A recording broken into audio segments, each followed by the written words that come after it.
Horror plus thriller chia जिया के साथ। एक शाम चिया और जिया अपनी माँ के साथ गांव के पुराने घर में पहुंची।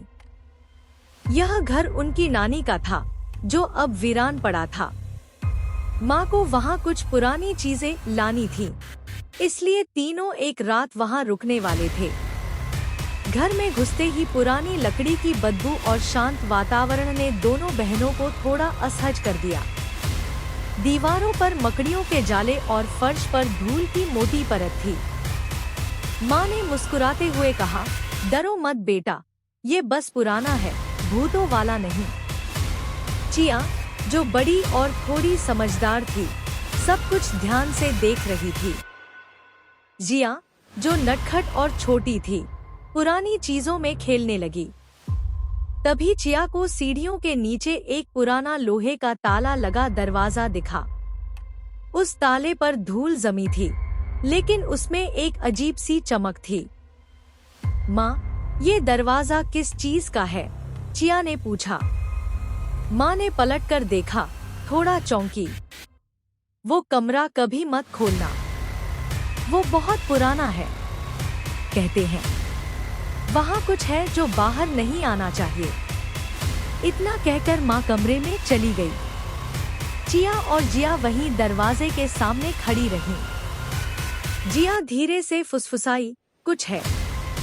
मतलब क्या? चिया ने गंभीर होकर कहा, मतलब कुछ रहस्य है और मुझे जानना है। रात को जब माँ सो गई, चिया और जिया चुपचाप उस दरवाजे के पास पहुंची। जिया थोड़ी डरी हुई थी, लेकिन चिया के पीछे पीछे चल रही थी। चिया ने अपने बैग से टॉर्च निकाली और दरवाजे की ओर रोशनी डाली। अचानक दरवाजे का ताला अपने आप खुल गया। दोनों बहनों की सांसें थम गई। ये कैसे हो गया? चिया ने टॉर्च कसकर पकड़ी और दरवाजा धीरे से खोला। कमरे के अंदर बहुत अंधेरा था, लेकिन जैसे ही उन्होंने कदम रखा, एक ठंडी हवा बहने लगी और कमरे के कोने से एक पुराना संगीत डिब्बा बजने लगा अपने आप। टिक टिक टिक। धीमी आवाज में एक बच्चा गाता हुआ सुनाई दिया, मुझसे मत खेलो, मैं अब भी यहाँ हूँ। जिया डर के मारे चिल्लाई, मुझे बाहर जाना है। लेकिन दरवाजा अपने आप बंद हो गया। अब दोनों कमरे में बंद थी। कमरे की दीवारों पर बच्चों की तस्वीरें थीं, लेकिन उनकी आंखें कालिक से ढकी थी। एक तस्वीर में दो बहनें थीं, हूबहू चिया और जिया जैसी। चिया ने धीमे से कहा, क्या ये हम हैं? तभी पीछे से किसी के हंसने की आवाज आई। दोनों पलटीं। वहां एक छोटी सी बच्ची की परछाई थी जो कह रही थी, तुम मेरी जगह ले सकते हो, मैं आजाद होना चाहती हूँ। अब चिया समझ गई, ये आत्मा किसी बहन की है जो बहुत समय पहले इस कमरे में बंद रह गई थी। उसने जिया का हाथ पकड़ा और कहा, हम यहाँ नहीं रुक सकते, हमें माँ के पास जाना है। लेकिन कमरा अब धीरे धीरे घूमने लगा, जैसे कोई और दुनिया बन रही हो। चिया ने जोर से आवाज लगाई, हमें बाहर जाने दो, हम तुम्हारी मदद करेंगे। आवाज रुकी। परछाई बोली, अगर मेरी कहानी सुन लोगी और दुनिया को बताओगी, तब मैं जा सकूंगी। फिर कमरे की दीवारों पर अपने आप तस्वीरें बदलने लगी। रात की चुप में कोई बात है, खामोश सी एक आवाज है, कोई जो खो गया आपके पास है,